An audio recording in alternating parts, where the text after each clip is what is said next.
Sebuah perusahaan industri kuali di Tangerang menjanjikan gaji yang besar, namun ternyata banyak pekerja yang menderita, dikunci dari luar, makan seadanya, dan kerja lembur tanpa dibayar, diawasi para mandor kasar seakan menyiksa mereka.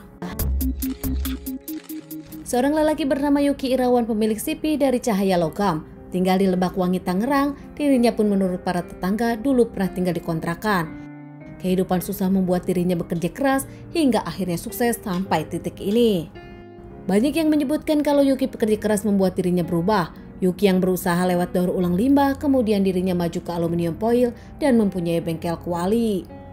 Dari bengkel kuali itu Yuki pun makin maju dengan mendirikan pabrik. Kehidupan Yuki berubah, jadi kaya raya, punya pabrik dan juga punya rumah mewah di Tangerang. Dulu Yuki yang dikenal ramah, baik, suka membantu, namun kini Yuki pun jadi berubah. Dinilai banyak orang sombong dan arogan. Pabrik kuali baru milik Yuki sendiri progresnya cepat dan maju. Yuki punya banyak pegawai, namun makin susah mendapatkan para pegawai hingga akhirnya target 200 kuali per hari membuat Yuki kewalahan mencari pegawai baru. Yuki sendiri kesulitan mendapatkan pekerja untuk bekerja di pabrik kualinya hingga akhirnya Yuki pun mendatangkan pekerja dari luar Tangerang. Yuki pun mencari para pekerja itu di Cianjur dan juga Lampung. Ada Usman dan Taufik yang ke kampung-kampung mencari pegawai untuk Yuki di pabriknya. Di kampung-kampung mereka, ajudan dari Yuki pun menjanjikan gaji yang besar, lembur, bahkan mereka pun menjanjikan minggu libur. Namun ternyata banyak orang yang tertarik bekerja di pabrik Yuki hingga banyak orang yang mengikuti mereka datang ke Tangerang.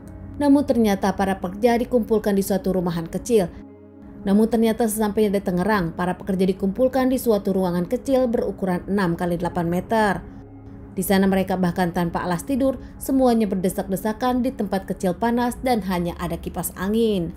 Di tempat kerja itu pun hanya ada satu kamar mandi dengan satu TV 14 in, dijaga oleh beberapa mandor, bahkan para pegawai tak boleh memegang handphone dan tak bisa keluar, dikunci dari luar.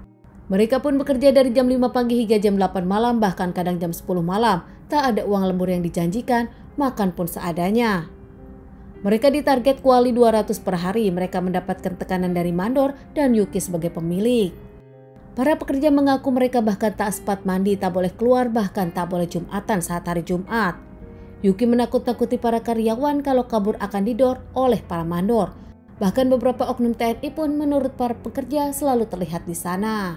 4 bulan berlalu, para pekerja pun mencoba kabur. Di tanggal 15 April 2023 di siang hari, usai makan siang, Andi asal Cianjur dan Junaidi asal Lampung. Mereka nampaknya bersiap-siap menunggu mandor lengah. Tak lama saat mandor lengah, mereka kabur lewat asbes belakang dan mereka pun masuk ke gorong-gorong. Keluar mereka lewat got perkampungan. Tak lama mereka pun menumpang truk menuju Lampung kota Junaidi. Sesampainya di Lampung di rumah Junaidi, tak lama mereka pun lapor kepada pihak kepolisian dan pihak kepolisian mengusut tuntas kasus ini.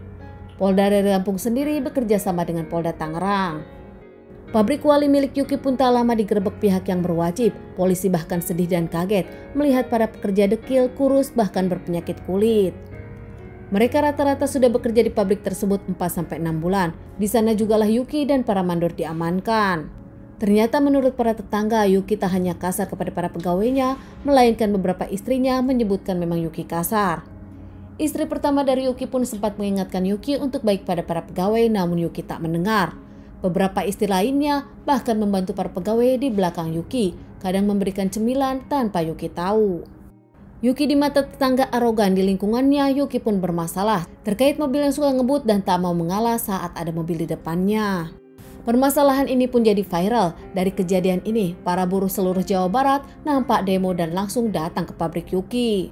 Rumah Yuki yang besar di Tangerang pun jadi sasaran demo. Para buruh saat itu kesal melihat pabrik Yuki sementara rumah Yuki mewah. Ternyata para warga pun mengetahui kejadian ini, namun tak bisa berbuat apa-apa karena ternyata warga pun takut kepada Yuki dan juga kakak ipar Yuki yang berprofesi sebagai kades. Kakak ipar dari Yuki yang berprofesi sebagai kades pun nampak mengawasi tempat ini dan menjaga tempat ini. Yuki pun akhirnya diamankan dan menjalani persidangan hingga akhirnya mendapatkan vonis 11 tahun penjara dan denda 500 juta. Mengaku meminta maaf kepada para buruh, Yuki mengaku dirinya tak pernah sengaja berbuat seperti ini. Namun tuntutan permintaan kuali 200 pieces per hari membuat dirinya berbuat seperti ini. Teman-teman, sekian dulu bahasan kasus yang aku bawakan kali ini. Semoga ini bisa dijadikan pelajaran untuk kita semua dan ditunggu bahasan kasus-kasus selanjutnya.